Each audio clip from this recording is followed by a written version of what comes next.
Good afternoon, everybody. For those who have not met me, my name is Jon Raven. I am the Deputy Mayor of Logan, and I am the Councillor for Division 5.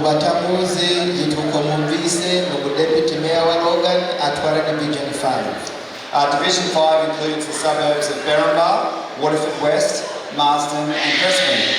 Division 5 igizwe suburb mumvise zingazisubiramo. But the most important thing I am is a friend of Burundi.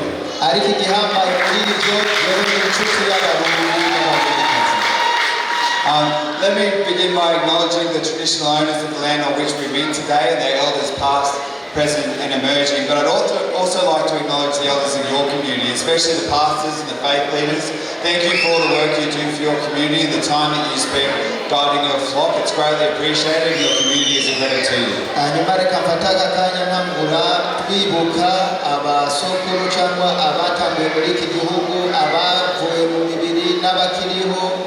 Ufatakanya kandi gukemukira abatama bicayenga abapasteri n'abandi mwese muri ico muterereye muri community zacu.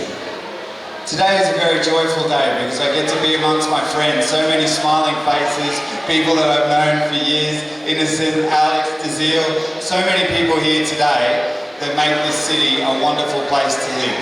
Uyu munsi w'umunezero mwinshi cyane aho tubashe guhura n'inshuti n'abagenzi tumaranye igihe kinini tunaherukanye tugahurira mu kibanza nk'iki umunsi w'umunezero mwiza cyane. The city of Logan is the most diverse city in Australia, but we all know that the best part of Logan is right here in this room right now with the people of Burundi. Isn't that right? Ni byiza kuba muri Logan nk'uko muhabona hameze ariko hakaba hari abantu batandukanye cyane cyane mwebwe Barundi mwicaye ngaha sivyo. The diversity of our city is our greatest strength, and so what I want to do, I want to make sure that you know that you're welcome, that you're appreciated and that you're a valuable part of our city, and if there's anything I can ever do to help you or your community, please just let me know. Ubutandukanye bwacu nizo nkomezi zacu. Murakoze cyane. Nari ntabwo kuvuga ati yatubwiye ko ubutandukane bwacu nizo nkomezi zacu kubw'ibyo ngomba kubasaba mwese muyumve ko muri muhira ari wanyu arico wimvira cyose ko yoterera azonezerwa cyane kugifasha. Mwongera amashi.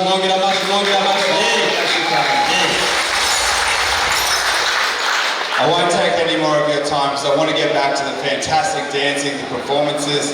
I will just say though that culture is something that must be treasured, it must be shared, and it is built on your traditions, your language, and your faith. And you must pass those things on to the next generation. Please do that for me.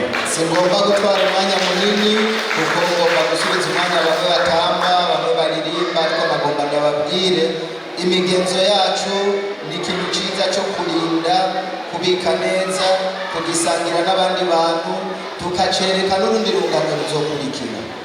Thank you very much. Let's have an awesome day. Murakoze cyane muri munsi mwiza cyane mwese.